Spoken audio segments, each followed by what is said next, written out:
Woosa,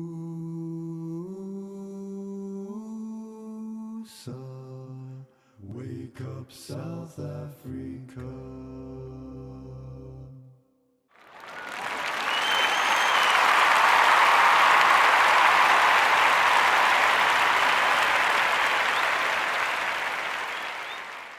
Hare Krishna. Thank you very much for giving me an opportunity to speak something on Srimad Bhagavatam on this Sunday morning.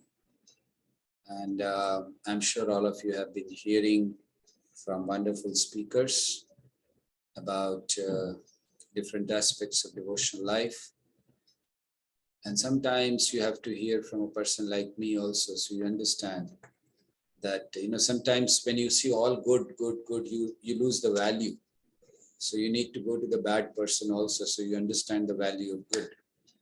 So similarly, I think purposely I have been brought in between, like, unless there is drought, you cannot understand the value of rain. So all of you were getting the rains or showers of nectar, and then maybe to make you understand the value of those people, those exalted speakers, I have been brought just to make you understand that what does drought means. So thank you very much, and I'm sure I will prove what I'm saying correctly. But thank you very much, Sabyasachi Prabhu. I met him, I remember in Santon, and he prepared a nice breakfast for me. I don't know what do you call that dish, but it was very nice. He gave me a bowl full of it. I don't remember the name, but what was it, Sabyasachi Prabhu? Do you remember? Something I also do not remember. I think it was something not worth remembering, Prabhu. Sorry, you had to tolerate it. No, I really enjoyed it. So we are here to understand or to hear the glories of Srimad Bhagavatam, or the lessons which we can learn from Srimad Bhagavatam.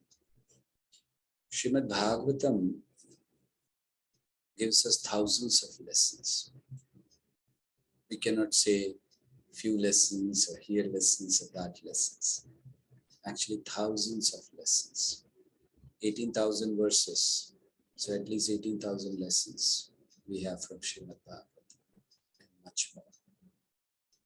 So let us try to analyze a few, and then we'll see how it goes, how many we can cover. I will not try to cover all 18,000 today, but I will still try to cover one or two important lessons. Srimad Bhagavatam, this is called Amala Puran. Amala Puran, Mala means contamination. Amal means no contamination, free of any kind of contamination. That is the Amala Puran. And not only that, Bhagavatam has got a very special place even amongst the 18 Puranas. There are 18 Puranas in the Vedic literature. And among those 18, it has got a very special place because all other Puranas in the category have only 5 subject matter, whereas Bhagavatam has 10 subject matter. But all these 10 subject matter are meant only for one purpose, that is glorification of Lord Krishna.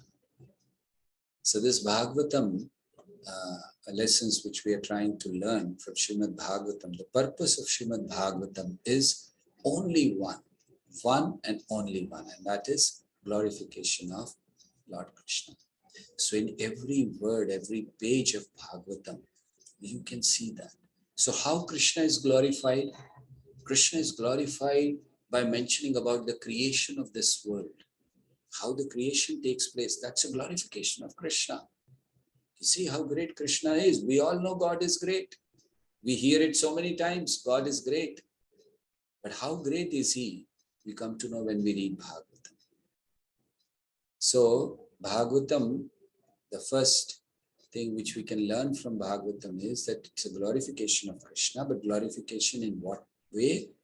Glorification by showing the creation, glorification by giving his pastimes, but more than that, Krishna is glorified in Srimad Bhagavatam by giving the pastimes of his devotees. By describing about his devotees, Krishna is glorified. And Bhagavatam is full of descriptions of his devotees and full of instructions for us, for life. When we talk of Vedic literature, when we talk of these Puranas, when we talk of Bhagavad Gita, Bhagavatam, what should we take them as? As ordinary books, or some very religious books, some very divine books? We should take them as the manual for life. They are definitely divine. They are very transcendental. But for us, they are manual for life. Manual for life means we learn how to live life, how to mold our life in such a way that we can achieve real success.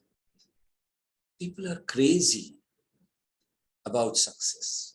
Everyone wants to be successful, and which is correct. That is actually the nature of the soul, because the soul is never defeated. It's always successful. Why? Because soul in its original position is always serving the Supreme Lord, so never defeated. And that is why everyone is hankering for success. You know, this hankering for success, hankering for love, is actually a hankering for Krishna. We do not know that. Everyone is hankering. We want to be loved. Even if you have money, you don't have money, you're a poor man, you're a rich man, whoever you are, you want to be loved. Why? There was a very famous person in America. He was so famous that everyone wanted to take photographs with him. He had a very long vehicle, car. In fact, such long that if he had to tell something to his driver, he had to make a call. So that long the vehicle was. Such a big person. He was traveling once, and one of our sannyasis was standing on the road because his vehicle had broken down. So he asked for a lift, and this person gave him. And then, what was the conversation? Here is a very rich man, very famous man. And here is a sannyasi, mendicant, has nothing, no house of his own, nothing of his own.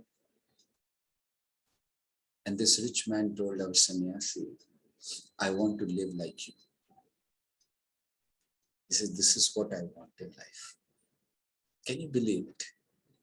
We feel that, he's a rich man, he's got money, he's got fame, he's got power, he can do anything. What is his desire of the heart? He just wants to live. Because he says, people come to me because I'm famous. People come to me because I have money. People come to me because I am influential. People don't come to me because they love me. So you see, being such a famous or such a rich man, wealthy person, he's also hankering for love. And then when the vehicle was going, it was passing through the fields, and there were workers working in the field. And he looked at them and he said, see how happy they are. I want that kind of life. Now the workers who are working, when they see the vehicle, they say, I want that kind of life. And the person sitting inside the vehicle is saying, I want that kind of life. This is the first lesson which we learn in Bhagavatam, that no one is satisfied unless they engage in service of the Lord. And that happened with Vyasadeva also. So Vyasadeva, he compiled all the Vedic literature. He wasn't satisfied because he did not glorify the Supreme Personality of Godhead, Krishna. He did not encourage people to worship or to surrender their life to Krishna. So you see, the first lesson which we learn, that in this kind of lifestyle which we are living, everyone is completely, we should say, one word is completely satisfied. That can happen only in Krishna's service. But here, completely unsatisfied. No one is happy. You see people, somebody is living in a small village. What is their desire? We want to go to the city, right? Always. Even Krishna was thinking, that's why he went to Mathura. When Akrurji came to take Krishna, so at that time, Krishna always stayed in forest and villages. So when it came, okay, you have to consist calling. So then he told his friends, don't worry, I've not seen. Yashoda was saying, no, you will not go. And Krishna says, I've not seen, it's a big city, Mathura. Let me go. I'll just see and come back. So those who are staying in village, they are not satisfied. They want to go to the city. Those who are staying in small cities, they are thinking we should go to the big city, right? We should go to Joburg, we should go to Durban, we should go here and there, big cities, right? And those who are living in big cities, like especially like in India, we have big cities like Mumbai, Bombay, and Delhi. Those who are staying there, they want to go to America. I think that is better. And those who are staying in America, they want to go on moon.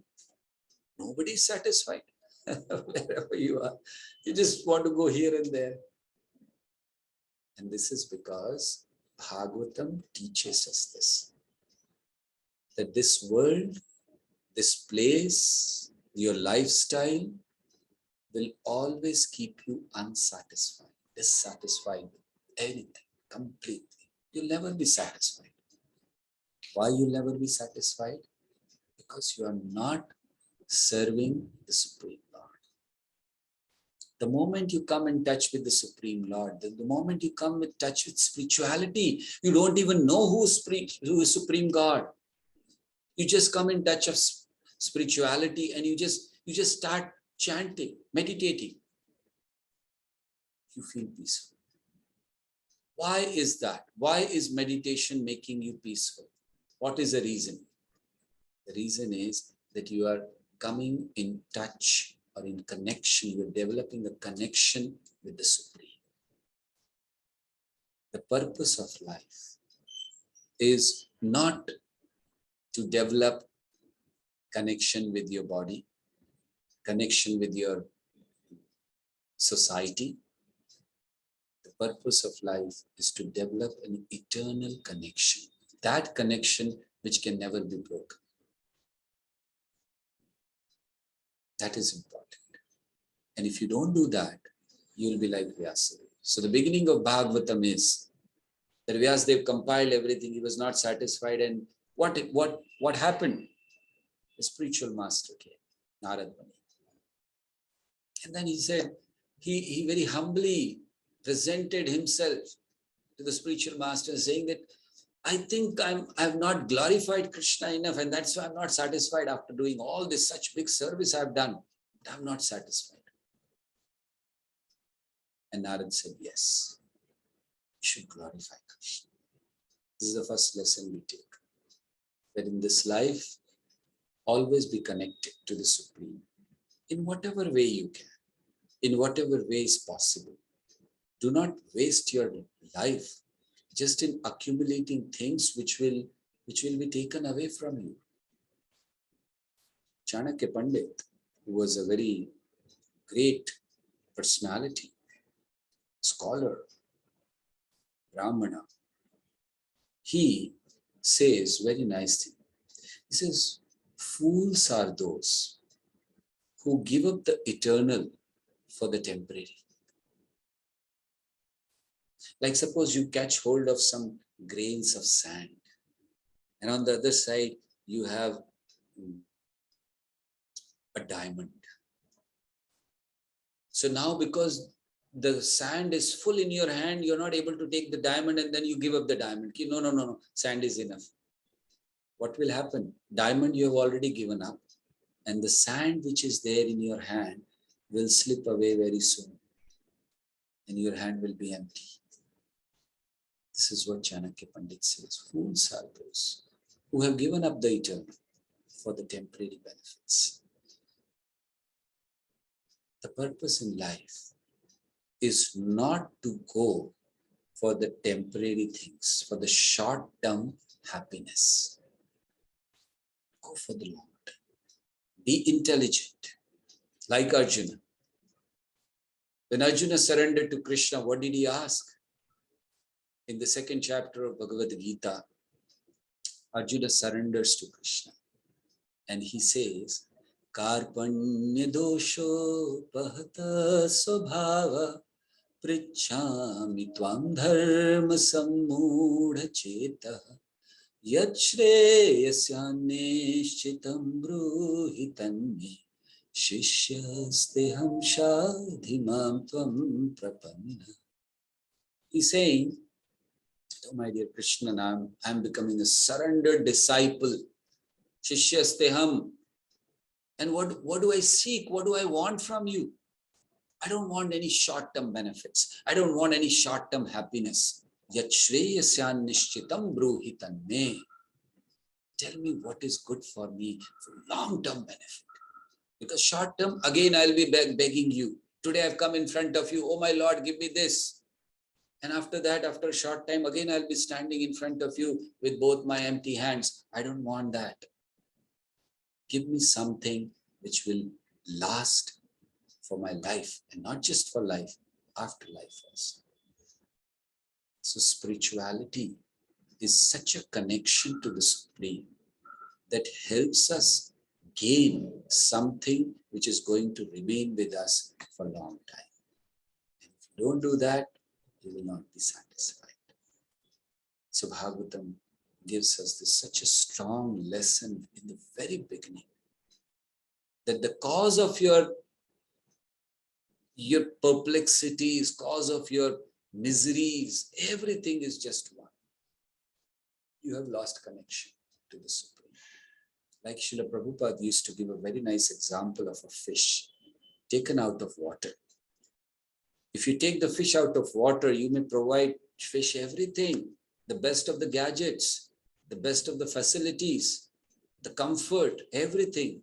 Fish will not be happy. Just put it back in the water. Enough. We are like that. We are fish. And what is that water? Water is the service of Krishna.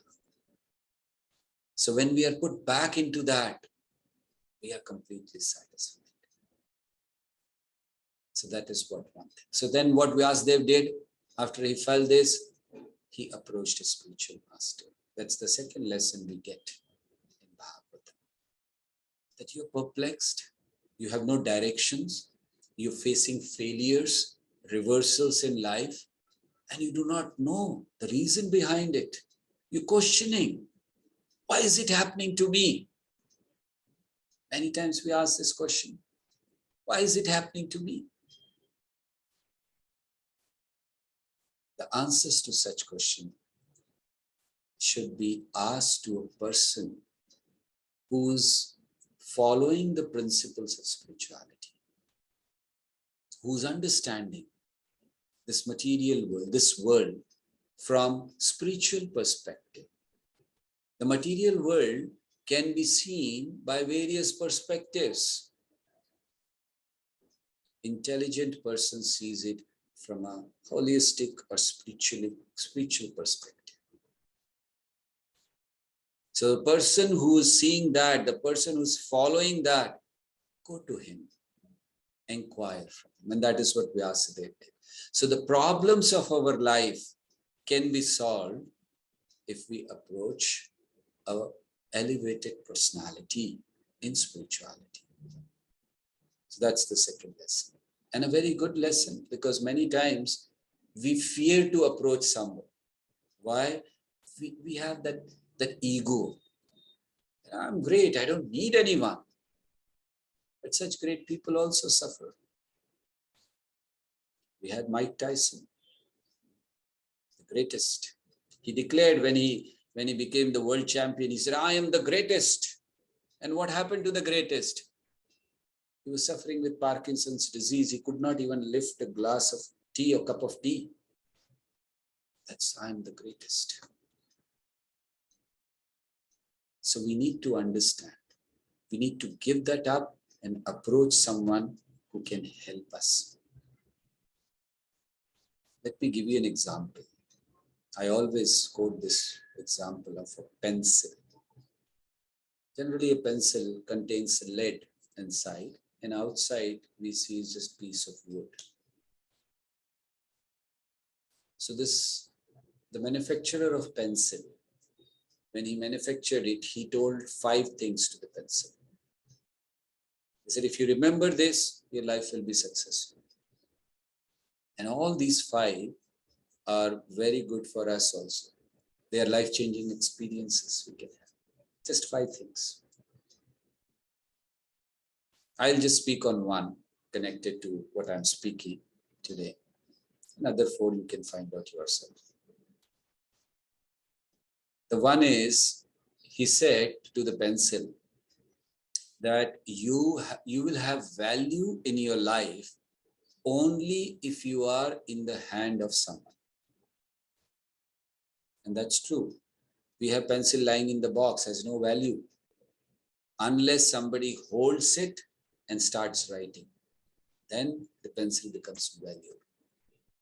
Similarly, in our life also, unless we surrender or unless we accept someone for guidance, it's very difficult for us to come out of our problems and miseries and difficulties, perplexities, etc.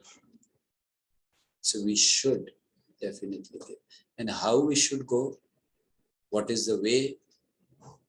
Krishna says, Tadvidhi pranipatena pariprashnena sevaya upadekshanti te jnanam jnaninas tat pradarshinaha.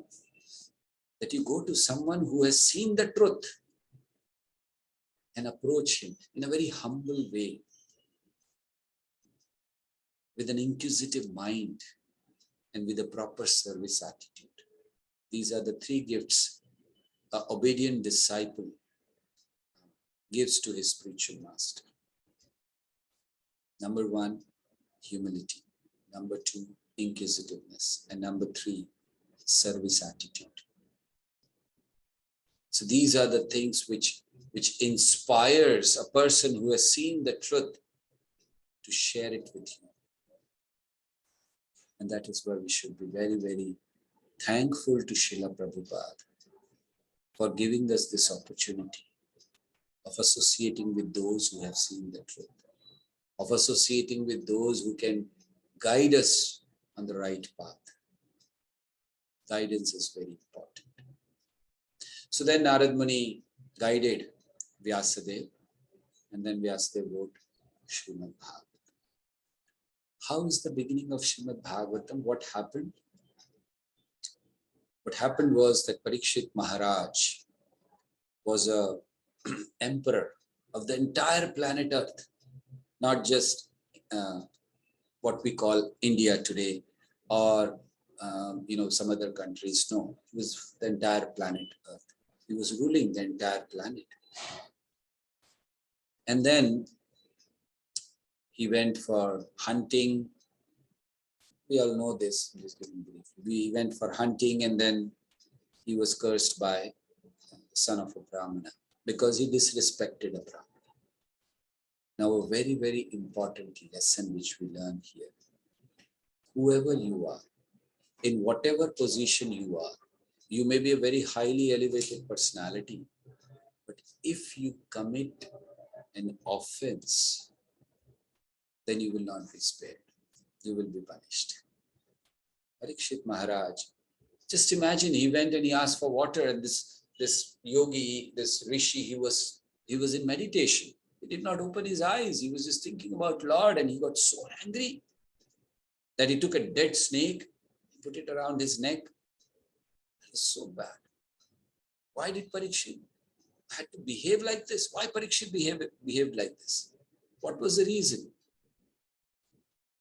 Of course, we can think it was plan of Krishna, but another way it was out of anger. So now we get a proper lesson. Anger destroys you. Bhagavad Gita, Krishna says, Dhyayato Vishayan Pumsa Sangasteshu Pajayate Sangat Sanjayate Kama Kamat Krodho Pajayate. This krodh, this anger is actually your enemy. And I'm sure many of you are struggling with it. That you get angry and then you realize, oh, I should not have done it. Right? And then you start thinking and then you question, what should I do to overcome my anger?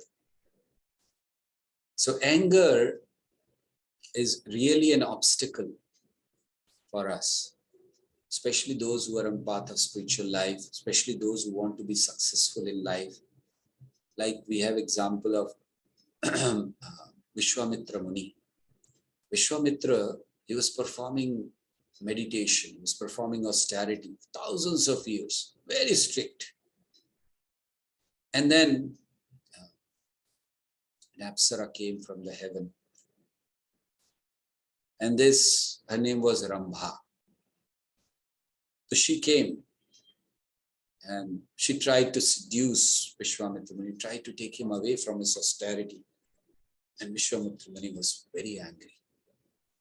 And in this anger, he displayed that anger. He made her turn into stone. But by that anger, he lost all the powers which he had gained by that austerity. So just imagine how dangerous this anger is. It can take away all the powers what you have gained from your years and years of austerity. This is what happened with Vishwamitra. So we need to be very careful with this. Parikshit Maharaj did it in anger, and then the son of the Brahmana did it, cursed Parikshit Maharaj in anger. So we see this going on, anger. So very important for us in our life to learn how to control anger. Otherwise, we are not Parikshit Maharaj, obviously, and there won't be an arrangement of Krishna that you are getting angry and something good is happening. That can happen with Parikshit Maharaj and Bhagavatam came up. But with us, it will be very difficult. So be very careful with anger. So how to control anger? If you want to control anger, you should start appreciating people. Anger is destroyed by appreciation. Appreciate people. Think how many times you have appreciated someone who's staying with you and how many times you got angry on that person. Appreciation of that person or anyone. So start appreciating what you have. Start appreciating your surroundings. Start appreciating Krishna's nature. Start appreciating devotees. Start appreciating the Supreme Personality of Godhead. So we need to appreciate. And appreciate in connection with Supreme. Srila Prabhupada went to see Niagara Falls. Beautiful, obviously. And Prabhupada saw and Prabhupada said, look at Krishna's energy. So Prabhupada was looking at Krishna's energy.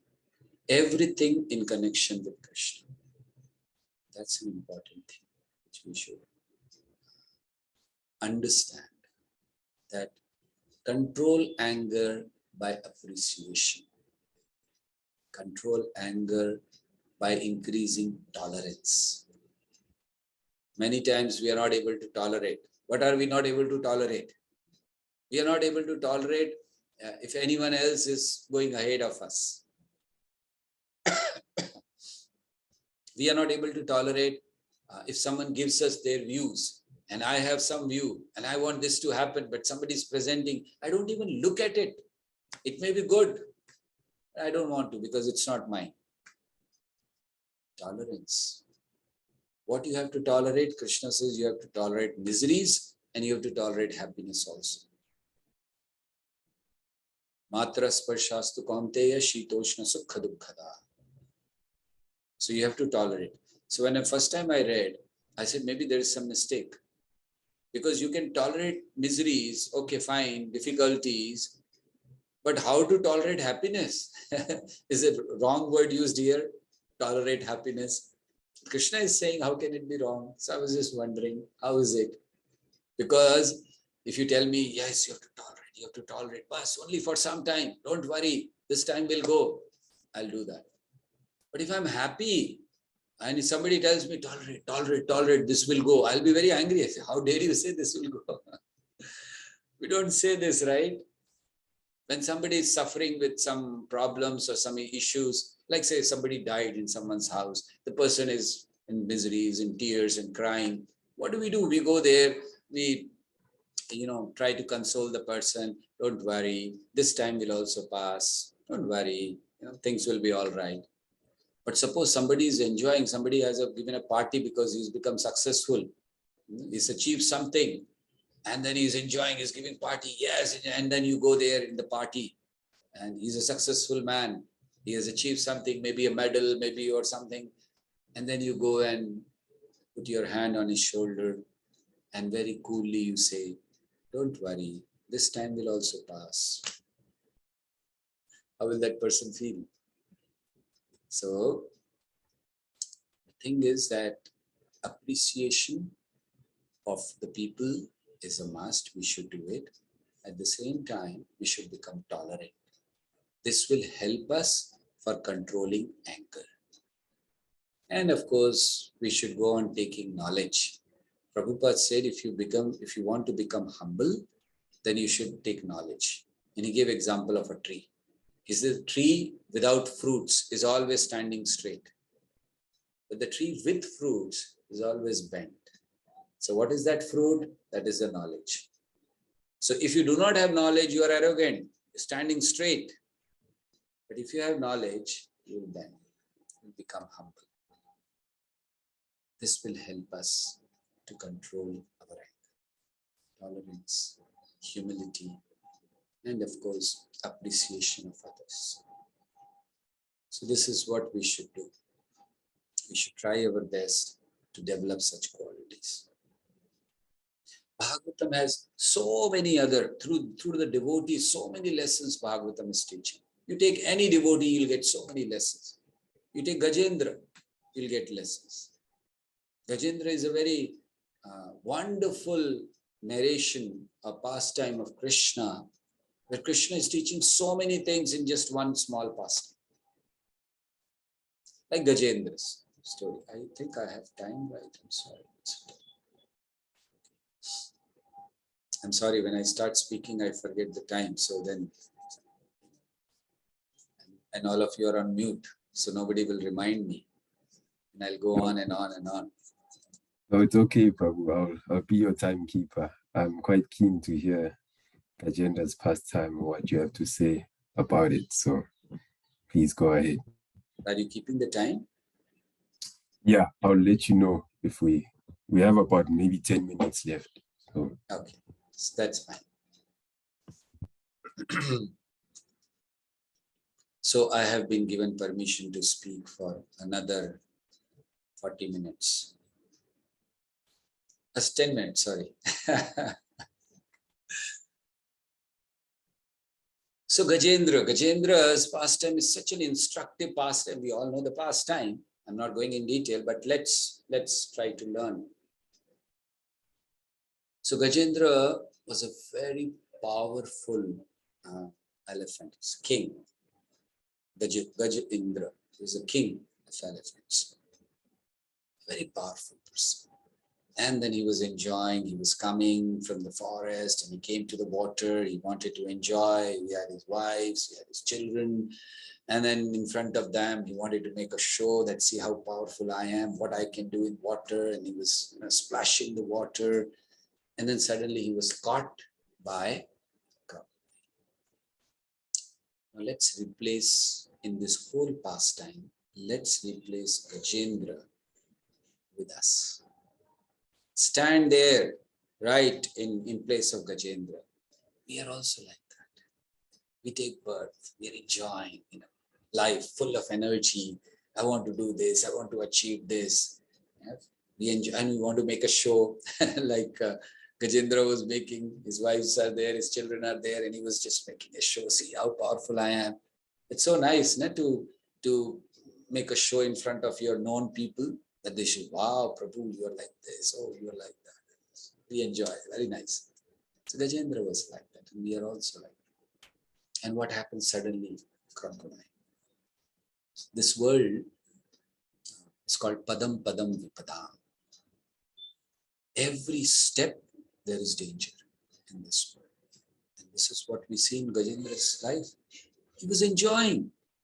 He didn't even think that next moment, just next moment, he will be caught. And that's what happened.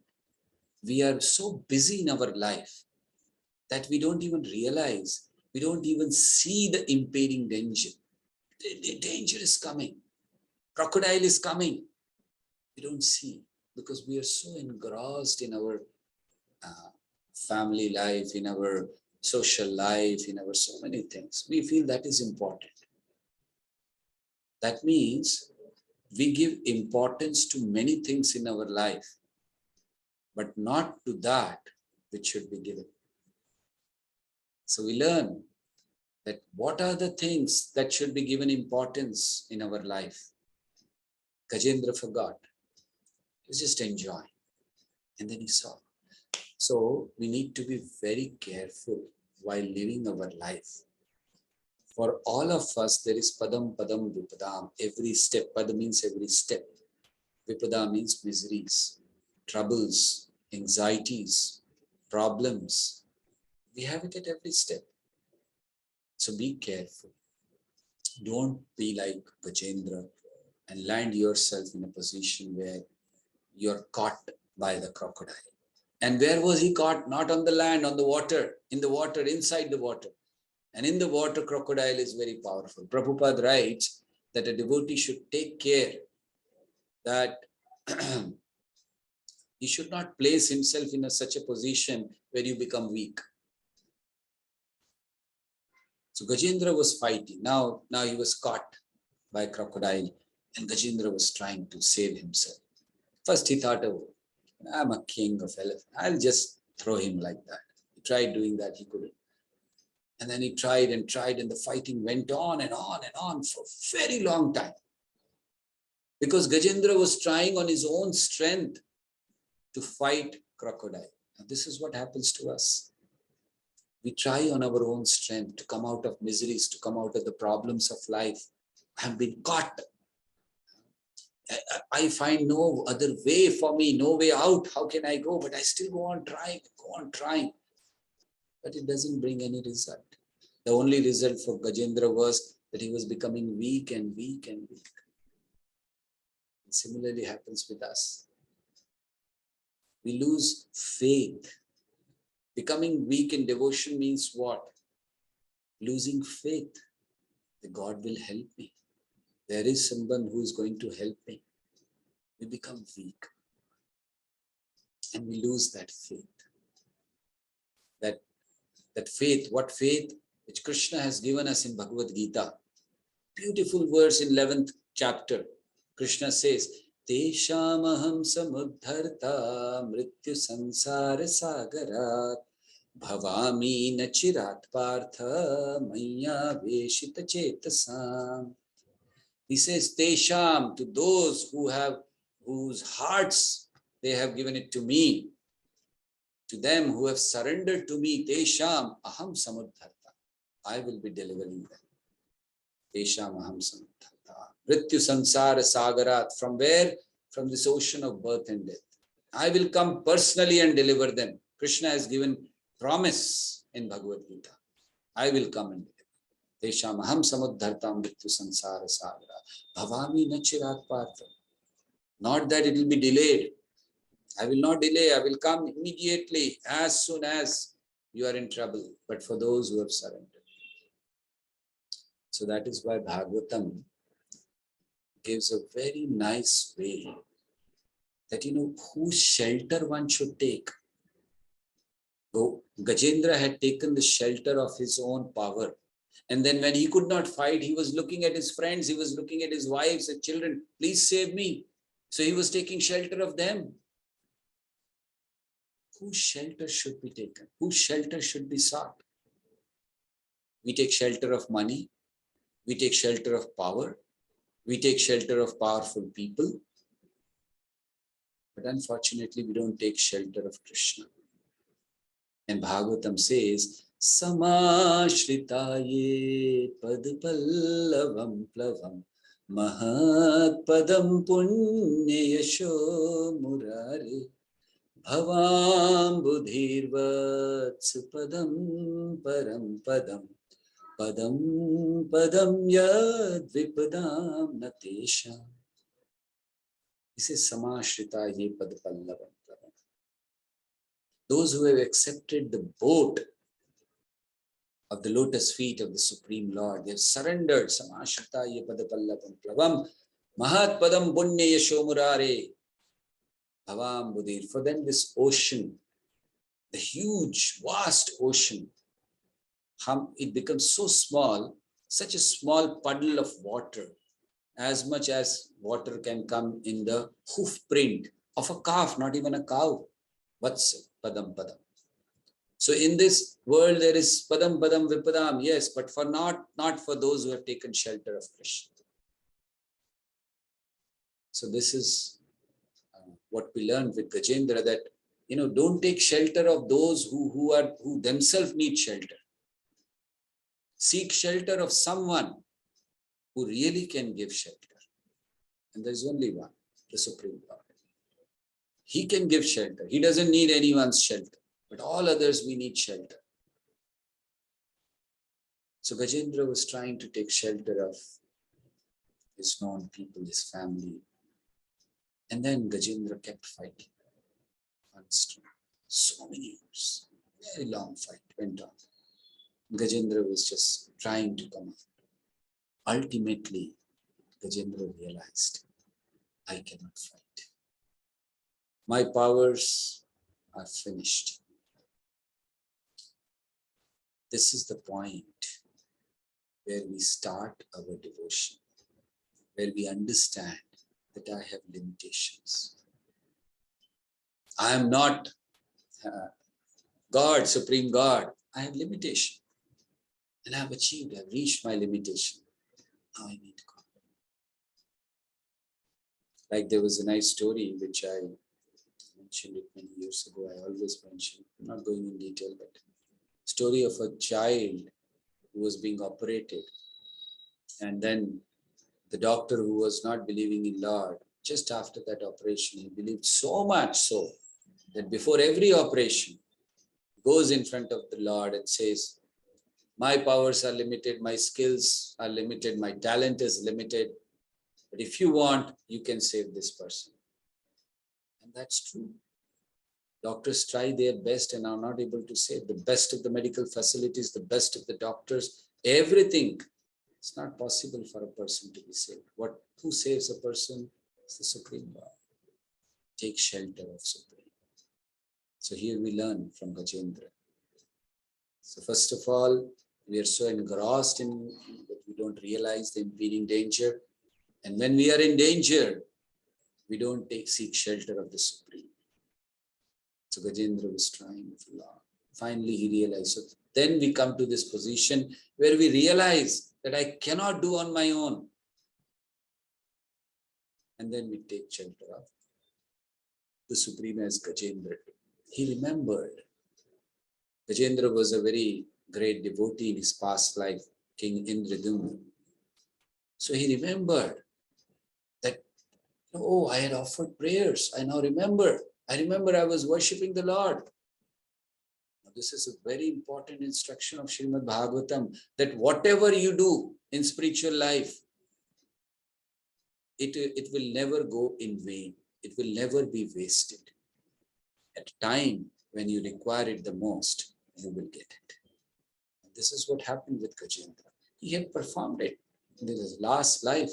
But now he needed it. And Krishna, by the arrangement of the Supreme Lord, he could remember. And he offered beautiful prayers to Krishna. He was expecting the Lord to come, so he was offering sincere prayers. So very important principle of bhakti is displayed by Gajendra, that our sincere prayers attracts the attention of Krishna. He was sincerely begging, helplessly. You are the only one who can save me now. Such prayers in a way, with a sincere heart, in a helpless mood, definitely attracts Krishna, the Supreme Lord. And this is what happened with Gajendra. He prayed so sincerely. The Lord was very eager to come. Lord reciprocates with us in the same way, or in the same mood, or in the same intensity, or rather more intensity than what we. But we have to show. We have to tell him, we need you, Lord. If you show that we don't want you, we are happy, Krishna says, be happy. Gajendra showed. Gajendra requested, begged, please save me. And then the Lord, who was in Vaikuntha, the spiritual world, and he wanted to come, he told his carrier Garuda, come on, you have to go. So then Garuda was going on a very high speed, and Krishna was saying, no, go fast, faster, faster, faster. And Garuda was saying, okay, I'm already on the 5th gear, or whatever. Like he was on a very high speed, and he said, no. So the Lord was like not satisfied. He said, I have to go early. So then he said, Garuda, you wait. You sit on my back. I'll take you. And then Lord started running. Because he was so eager to save his devotee. And this is what we learn. That Lord is always eager to save his devotee. And we have so many examples. Prahlad was being killed. Lord was there. In fact, even before, like when Hiranyakashipu, his father, asked Prahlad Maharaj, oh, do you say your Lord is everywhere? He said, yes. Is he there in this pillar? So when he pointed out to the pillar, as soon as he pointed out, Prahlad also looked at the pillar. Okay, you're pointing at that pillar. And in the pillar, he could see that Lord Nrsimhadev waving to him. Please, tell him, I'm here. Don't worry, tell him. And then Prahlad said, yes, he's there. Oh, he's there in this pillar. I'll break the pillar. So Krishna comes so quickly. He wants to protect, and he becomes so eager to protect. You know, when Parikshit Maharaj was in the womb of mother, Uttara came running to Krishna. Please save. My child is being killed. I don't want my child to be killed. Please save me. So Krishna entered the womb. And you know what? It's surprising. Krishna carried his disc, Sudarshan Chakra. He carried his club, Kaumudiki, and then he entered. Now tell me, you're going inside the womb. Why are you carrying this? Weapons. The Acharya says, he was so eager. He said, I have to protect. Even if I have to fight someone there, okay, let me carry my weapons. And he carried his weapons. So Krishna becomes so eager to save his devotees. So our sincere prayers, helplessness attracts, and he comes quickly to save us. Anyway, there are so many other lessons to be learned. Even from Gajendra's story, we haven't completed. But I feel maybe we will keep it for next time, because I like to start on time and end on time. Today, due to some other program, I couldn't start on time. Would like to end on time at least. In conclusion, Srimad Bhagavatam inspires us to live a life which can lead us to success. Srimad Bhagavatam inspires us to live a life where we can get complete satisfaction, happiness, and we can serve or achieve the real purpose of getting this body. So my humble request to all of you, please read Srimad Bhagavatam daily. hear Srimad Bhagavatam daily, and then definitely your life will be successful. Thank you very much. Hare Krishna, Krishna Krishna, Hare Hare, Hare Rama, Rama Rama. Wow. Thank you so much for such wisdom that you've imparted during the lecture, Prabhu. So now if anyone has any questions or comments, feel free to raise your hand or type your questions or comments in the chat box, and we're going to read them out to Prabhu. Just during the lecture, what you said really is something that you said resonated with me. And that is specifically the second lesson that you gave, whereby I was watching Tamal Krishna Goswami Maharaj's lecture a few weeks ago, and he mentioned there that the recurring theme in the Bhagavatam is that someone is in some kind of ignorance, and they are then, as a result of that ignorance, they feel some sort of distress. So they approach someone, a person who is advanced in Krishna consciousness, in order to give them the knowledge, that dispels such distress. So over the past few days as well, I've been learning the importance of confiding, as we all going through some struggles, and finding that devotee that I can confide in and receive such guidance from has really proven invaluable. So that's just my take on some of your words that you've spoken, Prabhu. Thank you. It doesn't, okay. So Navrita Mataji has a question. You may unmute yourself, Mataji, and Krishna Prabhuji, I have a question that why we should not put water in Tulsi on Sunday. Like I have heard it all that we should not put water in Tulsi on Sunday. Some of the things which are mentioned in the Shastras, like this is specifically mentioned in Skanda Puran, where the entire story of Tulsi is given. Skanda Puran also mentions about how to worship Tulsi and Salagram together, and various other Puranas. So some of the rules given are for various reasons. Like for Tulsi, you shouldn't water on particular day, or you shouldn't pluck the leaves, Tulsi leaves on particular days, has reasons. Like say for example, on Ekadashis, we don't pluck because we expect Tulsi to fast on Ekadashi. And so we don't want to give the trouble to Ekadashi or to Tulsi on Ekadashi. That's the reason. And some reasons for this, like I have heard about some other day also, not to pluck the leaves or not to water the Tulsi. But there is no particular reason given in the Puranas which I have read about Tulsi. So we just, generally we don't do that on Sundays we don't water, because in our temple we water every day. We do Tulsi Pradakshina every day. We do Tulsi Puja every day, and devotees water every day.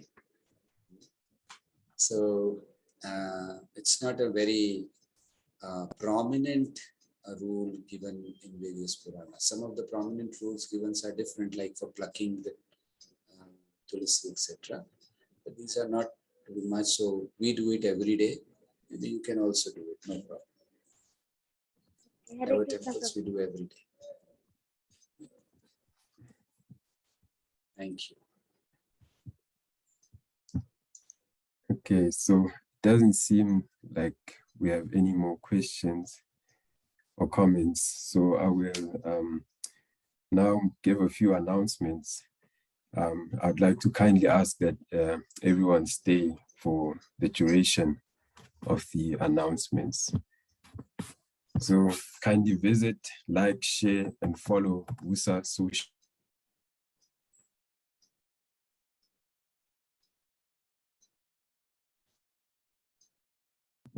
Oh, Savya Sachitas Prabhu raised his hand. Oh, I'm sorry, I wasn't paying attention to the chat. So Savya Prabhu has a question, and we have a few more in the chat.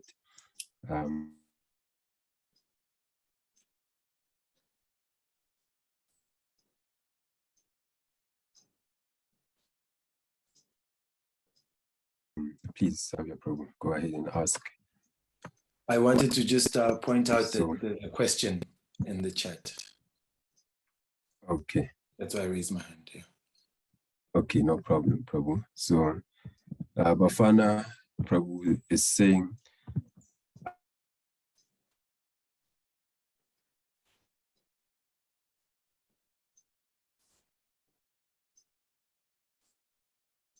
I'm fascinated Okay, I read the question. Can I answer? by, Are you still speaking? Your net maybe is weak. Looks like that. of the Lord.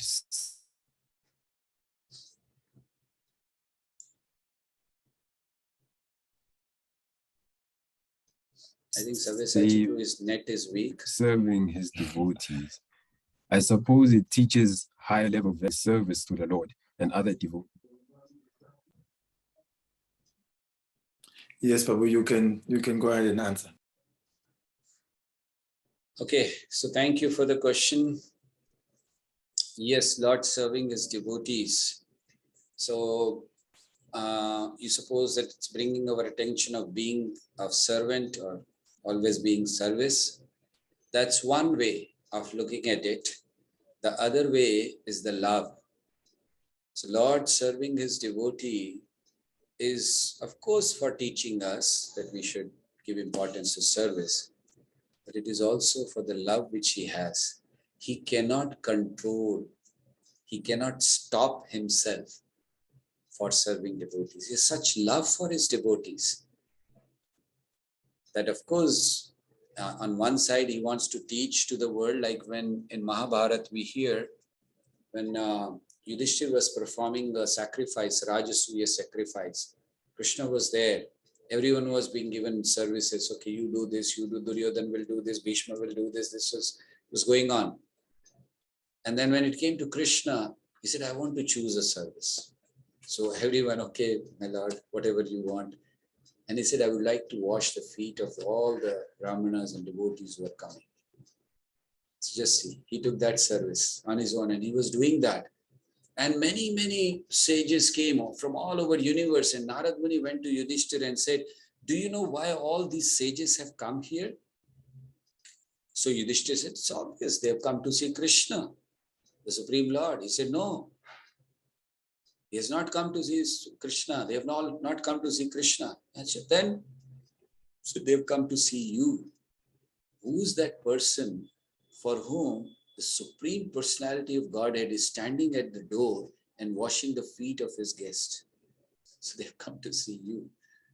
So Krishna does this to glorify his devotees. Krishna does this out of love for his devotees. He has so much love that he cannot stop himself from serving the devotees. And at the same time, it teaches, definitely, as you mentioned, that he's teaching that when I can serve the devotees, why you're not able to serve the devotees? You should also serve the devotees. Thank you, Prabhu, for pointing that out. Hare Krishna.